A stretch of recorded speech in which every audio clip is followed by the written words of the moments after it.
할렐루야. 앞뒤로 옆으로 인사하십니다.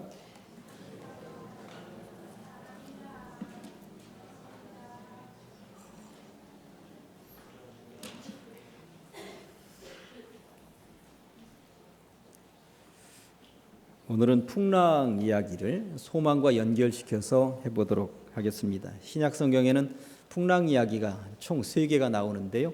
복음서에 2개가 나오고 그리고 사도행전 오늘 본문에 하나가 나옵니다.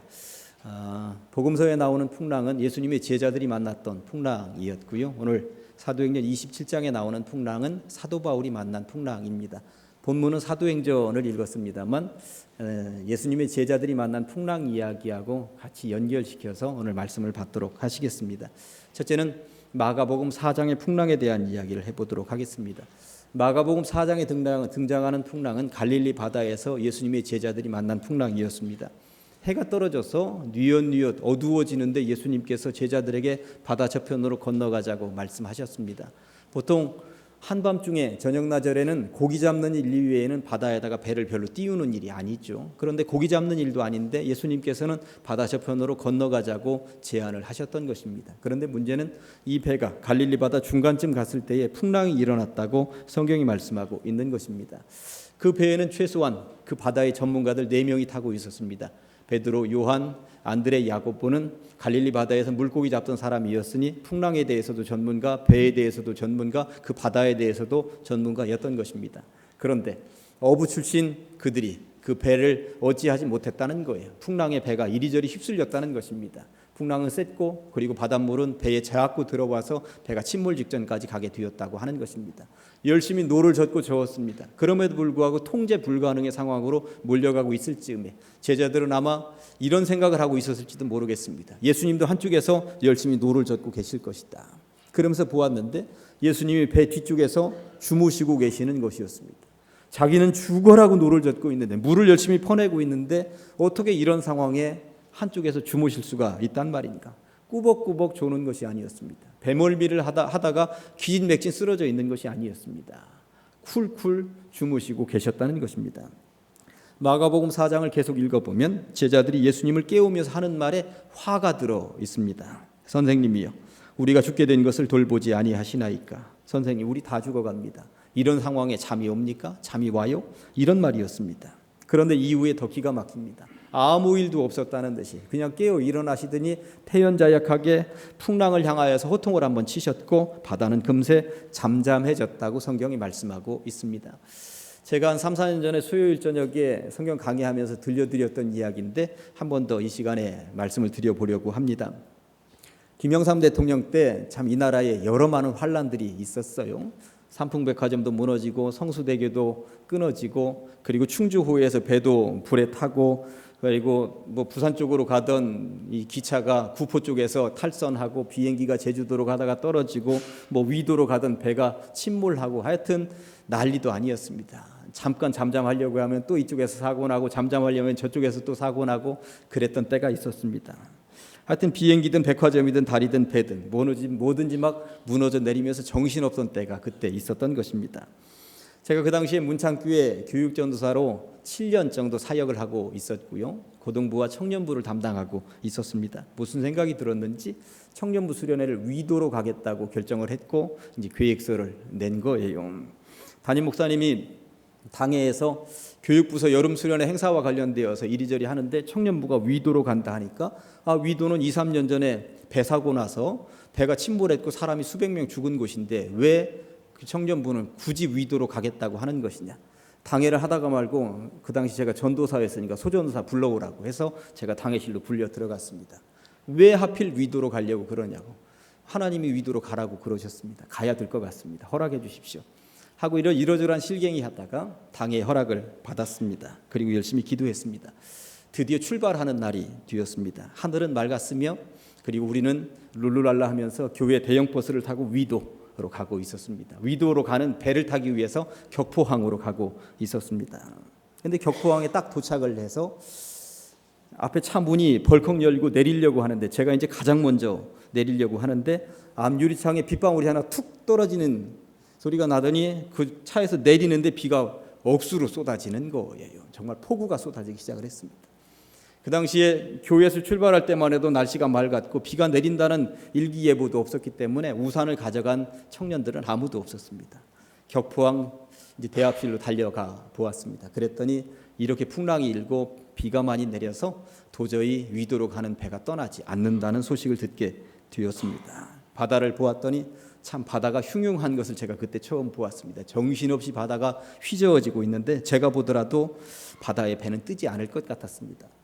당시 이 버스를 운전하고 계셨던 사찰 집사님이 예전에 뱃사람이었습니다. 저에게 와서 하시는 말씀이 전도사님, 이 상황에 배 떠나지 못합니다. 오늘 중으로는 못 갑니다.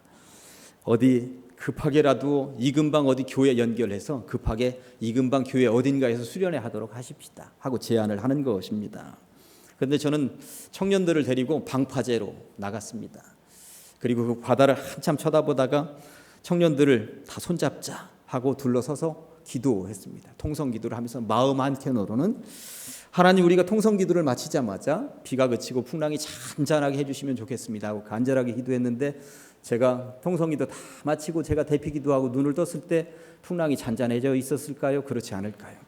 풍랑은 잔잔해져 있지 않았습니다. 비는 계속 쏟아지고 있었고 풍랑은 정신없이 바다를 뒤집어 놓고 있었습니다. 계속 방송에서는 배 떠나지 않습니다, 돌아가시기 바랍니다, 이 방송이 계속 흘러나오고 있었습니다. 결국 방파제에서 다시 이제 차 있는 데로 갈 수밖에 없었고 머릿속은 오만 가지 생각으로 가득 차 있습니다. 이 상황에 어느 교회로 가서 갑자기 교회를 빌려달라고 해서 수련회를 한단 말인가. 그 당시만 해도 수련 시설들도 많지 않은 시절이었고요. 머릿속으로 생각하기를 끝이구나. 이제 가장제일교회 가서 사표 내는 일만 남았구나. 위도 가지 말라 했더니 그여 간다고 고집부리더니 위도 가지도 못하고 수련회 진행하지도 못하고 청년들하고 철수했다더라. 이 소리를 들고 가야 될 생각을 하니까 정말 앞이 깜깜했습니다.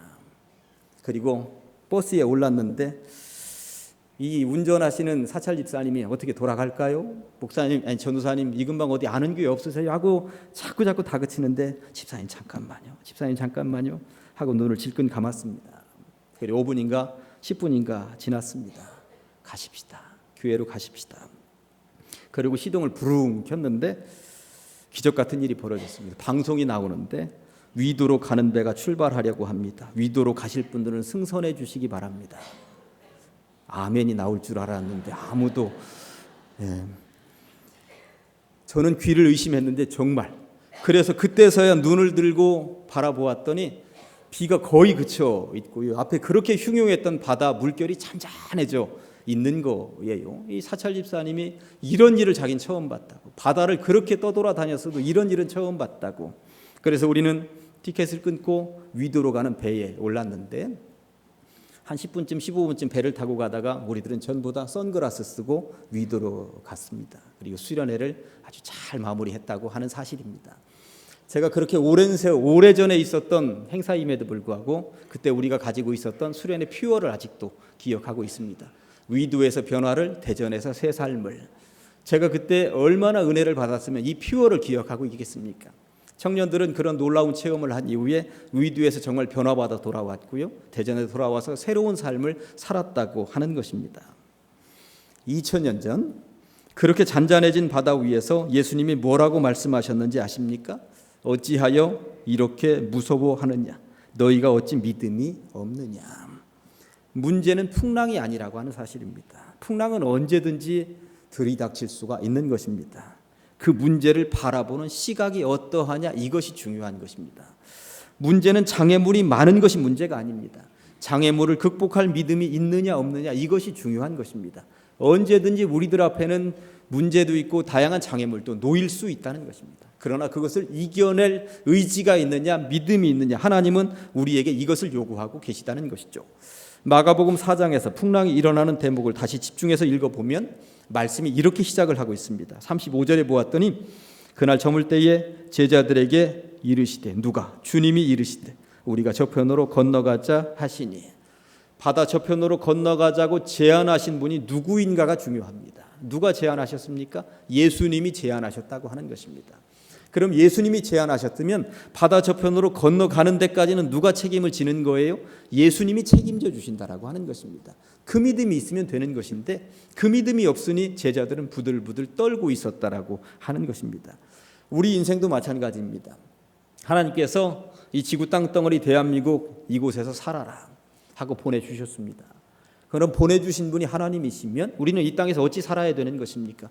주님께서 우리가 필요로 한 모든 것들을 적절할 때에 적절한 방법으로 채워주실 것이라고 하는 믿음을 가지고 두려움 없이 믿음으로 살아가야 된다라고 하는 것입니다. 그러한 믿음을 소유하시기를 주님의 이름으로 간절히 축원합니다. 마가복음 6장의 풍랑을 한번 살펴보실까요? 마가복음 6장의 풍랑은 4장의 풍랑과는 약간 다릅니다. 예수님께서 오병이어의 기적을 베풀어 주셨습니다.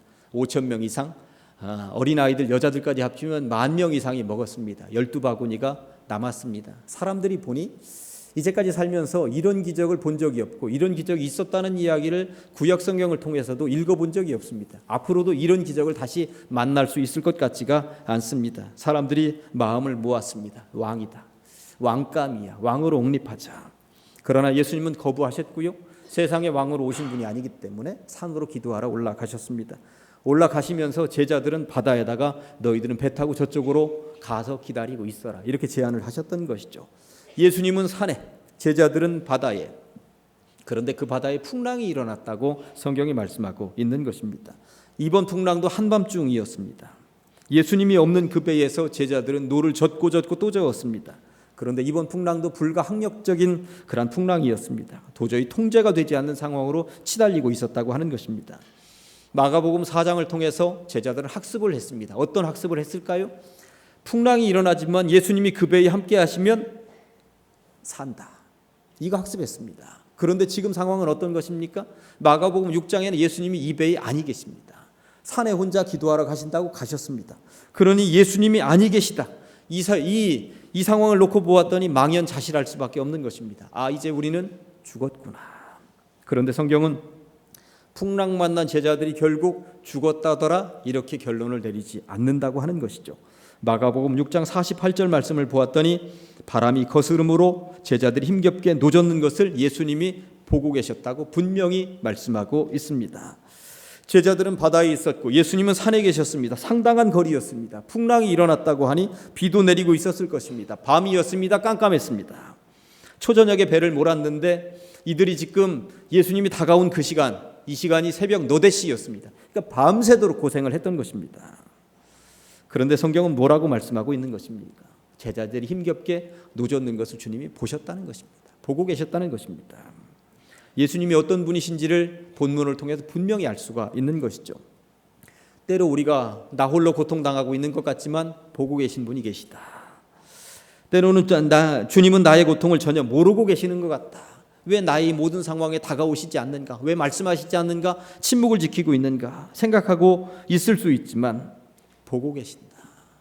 내가 주님이 보고 계시다는 것을 모르고 있을 뿐이지 주님은 보고 계시다 하는 것을 제자들은 체험하게 되었다고 하는 것입니다. 보고 계셨구나. 정말 보고 계셨구나. 우리는 가끔 이런 생각을 가집니다. 온 우주를 통치하시는 분이 나같이 하찮은 존재에 어떻게 관심을 기울이고 신경을 쓰시겠는가. 그러나 그런 생각을 가지고 있는 우리들에게 성경은 분명하게 일침을 가하고 있다는 것입니다. 바람이 거스름으로 제자들이 힘겹게 노젓는 것을 보고 계신 분이, 사업이 어려워서 괴롭게 장사하는 것을 보고 계시고, 직장 상사와의 문제로 출근 때마다 힘들어하는 것을 보고 계시고, 공부가 힘들어 골머리를 앓고 있는 것을 보고 계시고, 풀리지 않는 가정의 문제 여기에 개입하시기 위하여 보고 계시고, 의사도 약사도 포기한 질병으로 고생하는 것을 보고 계시다. 그런 분이 주님이시다라고 하는 것입니다. 정말 그런 줄 몰랐는데 주님이 보고 계십니다. 이것이 은혜입니다. 그런데 왜 그렇게도 보고 계시는 것일까요? 그 풍랑을 뚫고 왜 오셔서 이 제자들을 살려주시는 것일까요? 마가복음 6장 45절을 읽어보았더니 예수께서 배 타고 앞서 건너편 베세다로 가게 하시고, 제자들이 그쪽으로 가도록 지시하신 분이 예수님이셨구나. 그쪽으로 가도록 지시하신 예수님이셨으면 이 상황도 책임져 주시는 분이 주님이시구나, 이것입니다. 그러니까 마가복음 4장에서도 배 타고 건너가자 제안을 하신 분이 예수님이셨으니 그분이 다 책임져 주시는 거고요. 너희들 여기서 저기까지 가서 기다려라. 이렇게 말씀하신 분이 예수님이시니 그 모든 상황을 놓고 책임져 주시는 분이 예수님이시더라라고 하는 것이죠. 너희 눈에 내가 안 보인다 해서 내가 너희들을 안 보고 있는 것은 아니다. 주님은 이 말씀을 하고 계신 것입니다. 오늘 예수님이 여러분들의 모든 상황을 보고 계심을 믿으시기를, 우리네 인생의 모든 상황에 친히 오셔서 개입해 주시고 있음을, 그리고 이끌어 주심을 믿으시기를 주님의 이름으로 간절히 축원합니다. 세 번째, 오늘 본문입니다. 사도행전 27장의 풍랑입니다. 사도 바울이 1차 선교 여행, 2차 선교 여행, 3차 선교 여행을 아주 성공적으로 잘 마쳤습니다. 그리고 예루살렘으로 돌아와서 예루살렘 교회의 총회에다가 선교 보고를 했는데 유대인들에 의해서 붙잡혔습니다. 그리고 재판을 받게 된 거예요. 그리고 로마로 압송되게 되었습니다. 사실 사도 바울은 평생 한번 로마 땅 밟아보는 것이 꿈이었거든요. 로마의 그 넓은 광장 어딘가에서 복음을 들고 예수를 증거하는 것, 이게 꿈이었습니다. 근데 로마로 가는 길이 자꾸만 막히다가 이번에 포승줄에 묶여서 죄수의 몸으로 로마 땅을 밟게 된 것입니다. 사도 바울의 심정을 생각해 보았더니 지금 죄수의 몸으로 재판받으러 가는 길이긴 합니다만 그래도 로마로 간다는 생각 때문에 이 가슴이 쿵쾅거리고 있었겠구나 하는 생각을 해 보았습니다. 로마로 가는 배에 몸을 실었습니다. 그런데 그 배에 풍랑이 일어났다고 성경이 말씀하고 있습니다. 갈릴리 바다는 작은 호수격인 바다입니다. 그 중앙에서 풍랑이 일어나도 곧바로 육지로 이를 수 있는 길은 그리 멀지 않습니다. 그런데 사도 바울이 만난 이 풍랑은 지중해 한복판입니다. 육지로부터도 너무 멀리 떨어져 있는 바다 한가운데라고 하는 것입니다. 사도 바울이 만난 이 풍랑의 세기가 얼마나 센지 사도행전 27장 18절부터 20절까지는 이렇게 기록하고 있습니다. 우리가 풍랑으로 심히 애쓰다가 이튿날 사공들이 짐을 바다에 풀어버리고 사흘째 되는 날에 배의 기구를 그들의 손으로 내버리니라.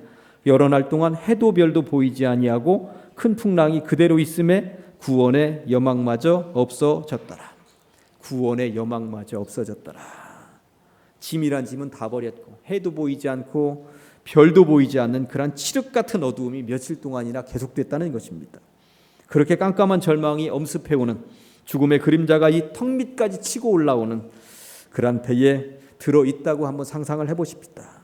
그런데 이런 죽을 고생을 며칠이나 했는지 아십니까? 27절에 보면 열 나흘째 되는 날 밤에 우리가 아드리아 바다에서 이리저리 쫓겨갔다고 말씀하고 있습니다. 죽음의 위협에서 먹지도 못하고 사느냐 죽느냐의 공포에 시달리고 있는 밤이 14일이나 지속되고 있었다고, 2주일이나 지속되고 있었다는 이야기입니다. 그런데 밤이 또 온 거예요. 밤이라고 하는 시간은 물리적인 시간을 얘기하고 있기도 합니다만 정말 한 치 앞도 보이지 않는 절망적인 상황을 얘기할 때 밤이라고 얘기하기도 하는 것이죠. 절망, 최악의 절망이었다고 사도행전의 저자는 말을 하고 싶었던 것이겠습니다. 그런데 또 문제가 발생을 했습니다. 사공들이 자기들만 살겠다고 도망갈 준비를 하고 있는 거예요. 마치 2014년 세월호 사고 때의 선원들처럼 말입니다. 30절부터 32절까지 보았더니 사공들이 도망하고자 하여 이물에서 닻을 내리는 채하고 거룻배를 바다에 내려놓거늘 바울이 백부장과 군인들에게 이르되 이 사람들이 배에 있지 아니하면 너희가 구원을 얻지 못하리라 하니 이에 군인들이 거룻줄을 끊어 떼어 버리니라. 선원은 승객을 보호하는 마지막 보루입니다. 마지막까지 지켜야 하는 것이죠.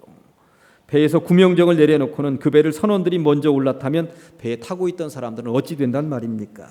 바울이 이 상황을 캐치하게 되었고 백부장에게 얘기해서 절대 그래서는 안 된다고 했습니다. 결국 구명정도 떠내보냈습니다.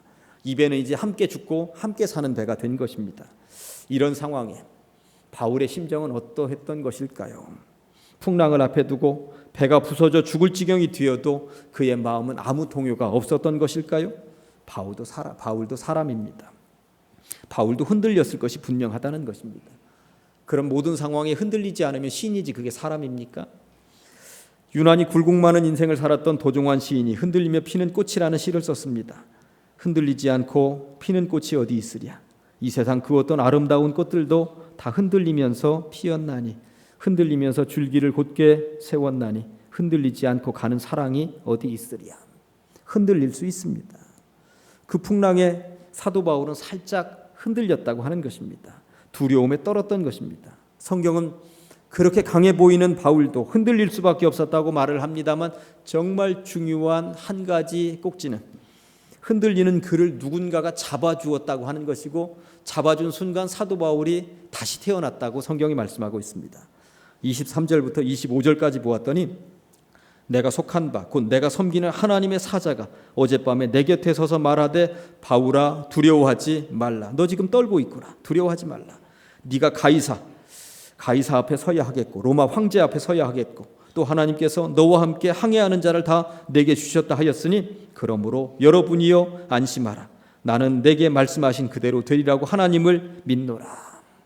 두려움 떨쳐버리고 하나님이 나에게 말씀하셨는데 우리 죽지 않는다. 우리 절대 죽지 않는다. 한번 해보자.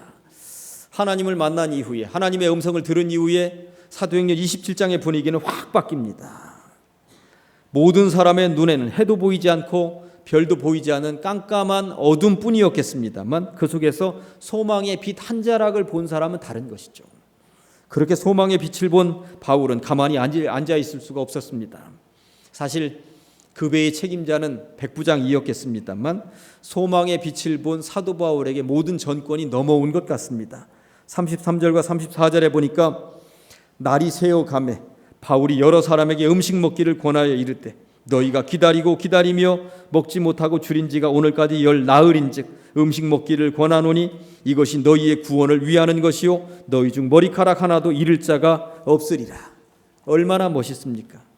자기를 로마로 압송하고 있는 로마의 군인들에게까지도 이렇게 하라고 저렇게 하라고 지시를 내리는 것입니다. 일일이 사람들 찾아다니면서 먹어야 된다고, 먹어야 산다고, 살아날 수 있다고, 희망을 가지라고.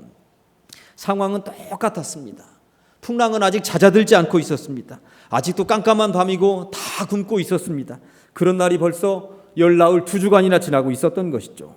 그런데 그런 똑같은 상황에서 어둠 너머에 있는 소망의 빛을 본 한 사람으로 인해 그 상황이 지금 역전되고 있다라고 하는 것입니다.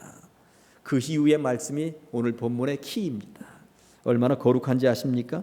35절부터 보았더니 바울이 떡을 가져다가 모든 사람 앞에서 하나님께 축사하고 축복하며 감사하고 떼어 먹기를 시작하며 그들도 다 안심하고 받아 먹으니 배에 있는 우리의 수는 전부 276명이었더라.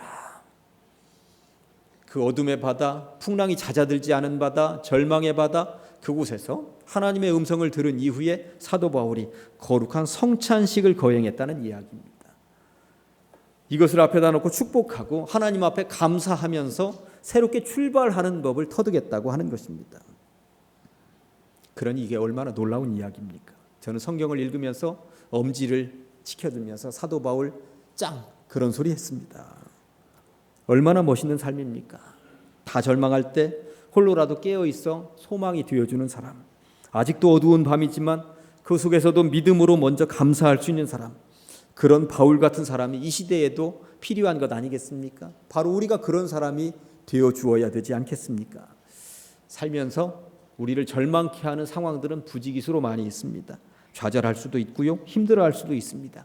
그리고 암담해할 수도 있습니다. 그러나 믿음의 사람들은 말씀 붙잡고 일어서는 사람들의 다른 용어라고 하는 것입니다. 오늘날 이 시대에 영적인 바울이 되어보지 않으시겠습니까?